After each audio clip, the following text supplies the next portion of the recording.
हाँ जी बच्चे, तो नेक्स्ट टॉपिक है application of Biot-Savart law. Application of Biot-Savart law में हमारे कोर्स में, मैं अभी सिलेबस देख रहा था, इस साल का जो नया सिलेबस है उसमें भी एप्लीकेशन ऑफ बायो-सेवर्ट लॉ में वैसे तो 3 एप्लीकेशन है।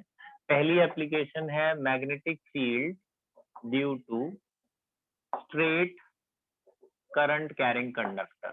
Straight current carrying conductor. Straight current carrying conductor. तो पहली एप्लीकेशन ये है, और दूसरी एप्लीकेशन है magnetic field due to current carrying circular loop. Current carrying circular loop, ध्यान से सुनना। तो बच्चा ऐसा है, इन्होंने ये जो दूसरी वाली है ना करंट कैरिंग सर्कुलर लूप, इसकी डेरिवेशन रखी है, इसकी डेरिवेशन काट दी है, लेकिन इसका फॉर्मूला रखा है। इसकी डेरिवेशन बायो-सेवर्ट से नहीं है, दूसरे एक और लॉ है, अभी हम पढ़ेंगे एम्पेयर सर्किटल लॉ, उसकी डेरिवेशन वहां है, लेकिन अभी फॉर्मूला यहाँ पे भी है। तो पहली एप्लीकेशन है magnetic field due to straight current carrying conductor. इसमें बच्चे 2 केस हैं, मतलब 2 समझ लो, 2 फॉर्मूले हैं, दोनों एक्चुअल में डेरिवेशन थी पहले, अब सिर्फ फॉर्मूला रह गया। ये क्या है कि मान लो एक वायर है X Y, this is a wire X Y, उसकी कुछ लेंथ है और इसमें करंट है आई, इसमें करंट जा रहा है आई, और इस वायर की वजह से ये बाहर एक पॉइंट है पी, जहां पे हमें मैग्नेटिक फील्ड निकालनी है, और इस वायर से इस पी पॉइंट का परपेंडिकुलर डिस्टेंस, सीधा सीधा जो डिस्टेंस है वो आर है। तो हमें इस पी पॉइंट पर इस वायर की वजह से, जिसकी लेंथ हमें पता है फाइनाइट वायर, तो केस क्या है, 2 केस क्या है। केस 1 है बच्चे, केस 1 फॉर फाइनाइट वायर जिसका हमें लेंथ पता हो, पहला केस ये है, और दूसरा केस है इनफाइनाइट, वो अभी हम बात करते हैं। तो इसकी डेरिवेशन थी पहले, इस बार नहीं है, लेकिन आपको फॉर्मूला में समझा देता हूँ फॉर्मूला क्या है इसका फाइनल। तो हम ये वायर है और हमें इस पी पॉइंट पे मैग्नेटिक फील्ड निकालनी है। मान लो ये वाला जो एंड है वो यहाँ पे एंगल बना रहा है फाई 1, ये वाला एंड वायर का इधर पी पॉइंट पे एंगल बना रहा है फाई 1, और जो ये वाला एंड है वो एंगल बना रहा है फाई 2। ठीक है जी, इधर से बन रहा है फाई 1, इधर से बन रहा है फाई 2। हमें इस पी पॉइंट पे मैग्नेटिक फील्ड निकालनी है। तो आफ्टर डेरिवेशन जो फॉर्मूला आता है इसका, वो ये आता है मैग्नेटिक फील्ड का। बी माने magnetic field at this point is mu naught I sine phi 1 plus sine phi 2, sine phi 1 plus sine phi 2 divided by 4 pi r. ये पहले होती थी 3-4 साल पहले, इन्होंने 2 साल से काट दी डेरिवेशन। ये कैसे आया अब वो नहीं है आपके, लेकिन इसका फॉर्मूला है और उसके न्यूमेरिकल है। तो फॉर्मूला याद रखना, इस पी पॉइंट पर मैग्नेटिक फील्ड का फॉर्मूला है mu naught I sine phi 1 plus sine phi 2 divide by 4 pi r. This is case 1। Now case 2, case 2 है फॉर इनफाइनाइट वायर। अगर यही वाली वायर बहुत बड़ी होती, जो ऊपर वाली तार है ये बहुत बड़ी होती, लेंथ ऐसे बढ़ाते चली जाते, तब ये फॉर्मूला बदल जाएगा, तब उसकी मैग्नेटिक फील्ड क्या होगी। तो देखो कैसे बदलेगा, तो आप या अब इसी से बना सकते हो वो। तो अगर ये वायर बहुत बड़ी है, देखो आप देखते जाओ, अगर ये वायर बहुत बड़ी होती तो ये एंगल बढ़ता चला जाएगा ना। देखो बढ़ा रहा हूँ मैं एंगल, वायर बड़ी हो रही है, एंगल बढ़ता चला जा रहा है, चलते चलते चलते चलते एक पॉइंट है। हाँ जी, तो मैं बता रहा था आपको बच्चे कि ये वायर अगर फाइनाइट वायर है, तो इस फाइनाइट, ध्यान से सुनना, फाइनाइट वायर यहाँ से यहाँ तक वायर है, उसकी लेंथ हमें पता है और इसमें करंट है आई। तो इस वायर की वजह से इस पी पॉइंट पे मैग्नेटिक फील्ड क्या होगा, तो हमने कहा इस दोनों एंड से इसको पी पॉइंट को ज्वाइन करते हैं। ये वाला एंड मान लो फाई 1 एंगल बना रहा है आर के साथ, और दूसरा वाला एंगल बना रहा है फाई 2। तो मैग्नेटिक फील्ड का क्या formula, mu naught I sine phi 1 plus sine phi 2 divide by 4 pi are.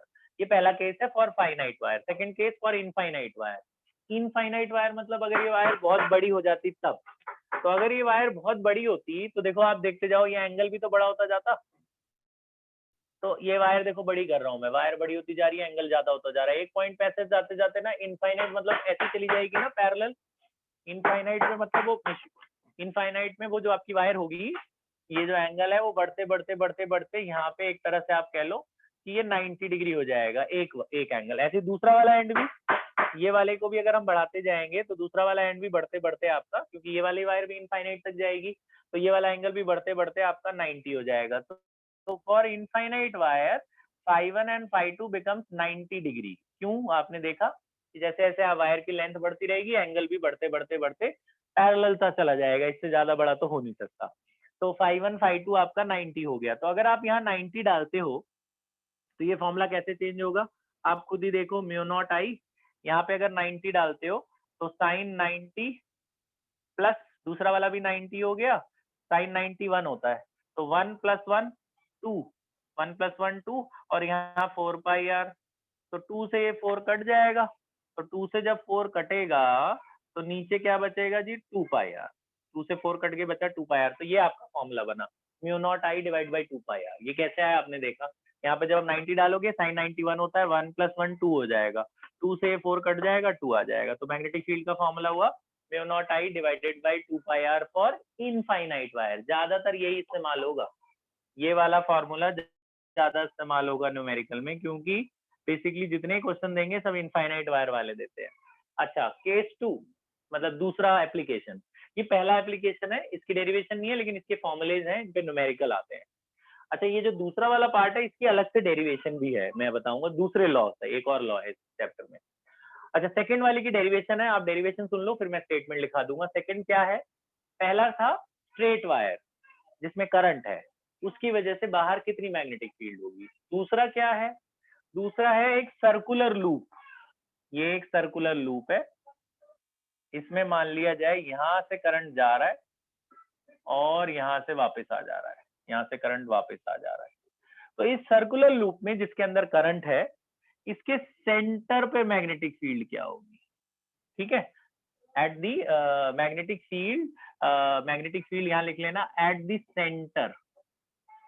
The centre of current carrying magnetic field, अभी बाद में लिख लेना, magnetic field at the centre of current carrying circular loop.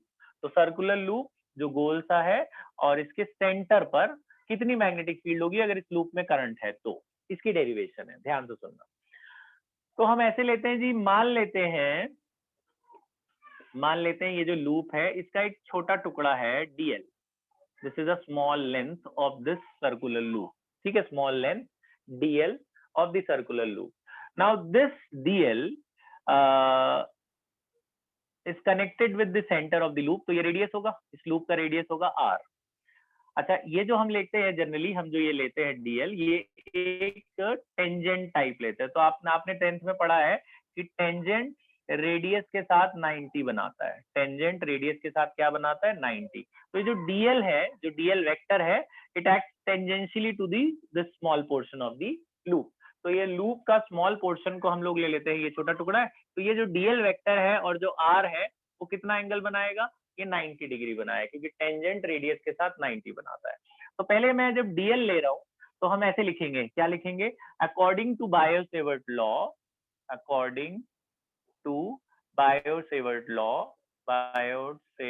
Law, अभी हमने Biot-Savart पढ़ा था, तो बायो-सेवर्ट के हिसाब से यहाँ पे लिख लेना, मैं भी लिखवा दूंगा आपको, according to Biot-Savart law the magnetic field at this point due to this small element dl, Biot-Savart ने क्या बोला था कि जो मैग्नेटिक फील्ड होती है, छोटी मैग्नेटिक फील्ड, इस छोटे टुकड़े की वजह से उसका फॉर्मूला क्या था, mu naught I dl sine theta divided by 4 pi r square. ये बायो-सेवर्ट ने बोला था कि जो मैग्नेटिक फील्ड होगी इस छोटे टुकड़े की वजह से इस पी पॉइंट पर वो इतनी होगी। तो वहां पे हम लोग, अब देखिए इस वाले केस में जो थीटा है वो 90 डिग्री है, तो यहाँ थीटा नहीं लिखूंगा मैं, थीटा की जगह क्या लिखूंगा, 90 डिग्री, क्योंकि dl और r वेक्टर जो है वो कितना एंगल बना रहे हैं, 90 डिग्री, तो साइन 90 यहाँ 1 हो जाएगा। तो ये तो इतने छोटे टुकड़े की वजह से है ना, हमें क्या चाहिए, हमें तो पूरे की मैग्नेटिक फील्ड निकालनी है ना, पूरा लूप सेंटर पर कितनी मैग्नेटिक फील्ड एक्सर्ट करेगा। Now for total magnetic field of the loop, total magnetic field के लिए क्या करते हैं, जब छोटे का निकालते हैं उसके बाद टोटल के लिए दोनों तरफ इंटीग्रेशन करते हैं, तो दोनों तरफ इंटीग्रेशन कर देंगे जी, इधर भी इंटीग्रेशन करेंगे और यहाँ भी इंटीग्रेशन करेंगे, म्यू नॉट आई dl साइन 90 तो हो गया 1 divided by 4 pi r square. अच्छा, जब इंटीग्रेशन करते हैं तो एक लिमिट लगाते हैं ना यहाँ से यहाँ, तो जो छोटा टुकड़ा है उसकी लेंथ तो मान लेते हैं 0, बहुत स्मॉल, 0 से लेकर पूरे टुकड़े को करना है, पूरा टुकड़ा यानी सरकमफ्रेंस। तो सरकमफ्रेंस क्या होता है वायर का 2 पाई आर। तो 0 से लेकर कहां तक करना है 2 पाई आर तक इंटीग्रेट, ताकि पूरे टुकड़े की मैग्नेटिक फील्ड आ जाए। अच्छा, डीबी का मैग्नेटिक फील्ड इंटीग्रेशन तो बी होता है, डीबी का इंटीग्रेशन बी। इसमें से जो जो कांस्टेंट है बाहर ले आओ। क्या क्या कांस्टेंट है, म्यू नॉट कांस्टेंट है, करंट भी फिक्स है, रेडियस भी फिक्स है, पाई वाई सब बाहर ले आओ। जो फिक्स है उसको बाहर ले आओ जी, म्यू नॉट आई इंटीग्रेशन से उनको बाहर ले आए। खाली चेंज कौन हो रहा है, लिमिट तो यही लिखेंगे 0 से 2 पाई आर, खाली चेंज हो रहा है डीएल। ये जो डीएल है ये वेरी करेगा ना, ये बड़ा होता जाएगा आगे, तो डीएल को अंदर रहने देना। जैसे डीबी का मैग्नेटिक फील्ड बी, ऐसे डीएल का इंटीग्रेशन एल, 1 डीएल का इंटीग्रेशन 1 एल। तो यहाँ पे आया mu naught divided by 4 pi r square, और डीएल का इंटीग्रेशन हो गया एल, लिमिट है 0 से 2 पाई आर। जब इंटीग्रेशन कर लेते हैं तो इंटीग्रेशन साइन और डीएल हटा देंगे और लिमिट डाल देंगे 0 से 2 पाई आर। अब लिमिट डालते हैं, तो यहाँ पे आया mu naught I divided by 4 pi r square, limit डालो जी, अपर माइनस लोअर, पहले एल की जगह डालेंगे 2 पाई आर, फिर एल की जगह डालेंगे 0, अपर लिमिट माइनस लोअर, अपर माइनस लोअर। अब आप देखो कट रहा है, पाई से पाई कट रहा है, और एक आर से एक आर कट रहा है, 2 से 4 कट रहा है। तो मैग्नेटिक फील्ड का जो फाइनल फॉर्मूला बना कितना बचा, देखो ऊपर बचा है म्यू नॉट आई, बाकी तो नीचे से कट गए ना, नीचे एक 2 बचा है और एक आर बचा है, 2 आर थे ना, आर स्क्वायर, एक आर कट गया।